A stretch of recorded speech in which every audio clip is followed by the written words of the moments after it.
আমি যদি বলি মৃতপ্রায় পর্তুলিকাগুলোকে আগের রূপে ফিরিয়ে আনা যাবে এবং এগুলো ফুলে ফুলে ভরে উঠবে, আমার কথাটা যদি বিশ্বাস না হয় তাহলে আমার ভিডিওটি পুরো দেখতে থাকুন।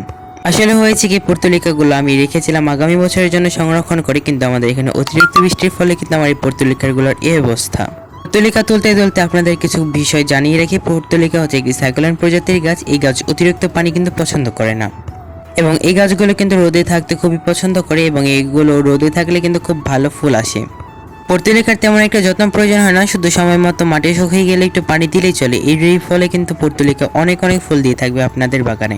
এখন কতগুলো পর্তুলিকা তুলেছি এবং এই পুরো টবটাও কিন্তু আগাছা দিয়ে ভরে গিয়েছে। তো চলুন এবার মাটিগুলোকে আমি সুন্দর করে বিশুদ্ধ করে নিই, মানে মাটিগুলো এখন আলগা করে নেবো যাতে পর্তুলিকাগুলোকে আবার পুনরায় বসাতে পারি।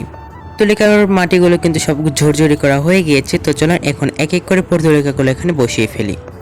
আগে থেকে তুলে রাখা পর্তুলিকাগুলোকে আমি সবগুলো ছোট ছোট করে কেটে রেখেছি। তো চলুন এবার এক এক করে এগুলো বসিয়ে দেব।